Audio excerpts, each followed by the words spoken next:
नमस्कार दोस्तों, कैसे हो आप सब। आशा करती हूँ आप लोग ठीक होंगे। तो आज हम तीनों बहनें सुनाएंगी आप सभी को चुटकुला नाच गीत। तो सुनिएगा और बताइएगा। देर न करते हुए सुनाते हैं ये प्यारा सा चुटकुला नाच गीत। हाय दैया घर ही में बैरन जेठानी, हाय दैया घर ही में बैरन जेठानी, हाय दैया घर ही में बैरन जेठानी। सोने के कजरौटा में हम कजरा पारी, सोने के कजरौटा में हम कजरा पारी। हाय दैया हौदी में पारई जेठानी, हाय दैया हौदी में पारई जेठानी, हाय दैया घर ही में बैरन जेठानी, हाय दैया घर ही में बैरन जेठानी। सोने के सलाई से हम कजरा देई, सोने के सलाई से हम कजरा देई। हाय दैया लाठी से देवई जेठानी, हाय दैया लाठी से देवई जेठानी, हाय दैया घर ही में बैरन जेठानी, हाय दैया घर ही में बैरन जेठानी। रेशम रुमालिया से हम कजरा पोछी, रेशम रुमालिया से हम कजरा पोछी।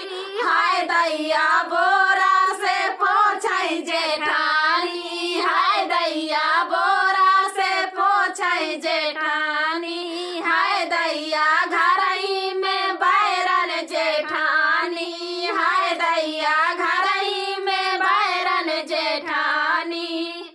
तो दोस्तों ये प्यारा सा चुटकुला नाच गीत आप सभी को कैसा लगा। बहुत ही प्यारा गीत था। तो दोस्तों भर भर के आशीर्वाद दीजिएगा सभी के चैनल पे। तो दीदी भी कुछ बोलना चाहती हैं। तब तक के लिए नमस्कार। नमस्कार। नीक लगे ठंडी बयार नैहर में, नीक लगे ठंडी बयार नैहर में। पहली पठौनी ससुर मोरे आए, पहली पठौनी ससुर मोरे आए। खुल गईले घुंघटा हमार नैहर में, खुल गईले घुंघटा हमार नैहर में। नीक लगे ठंडी बयार नैहर में, नीक लगे ठंडी बयार नैहर में। दूसरी पठौनी जेठ मोरे आए, दूसरी पठौनी जेठ मोरे आए। टूटी गईले गोड़वा हमार नैहर में, टूटी गईले गोड़वा हमार नैहर में। नीक लगे ठंडी बयार नैहर में, नीक लगे ठंडी बयार नैहर में।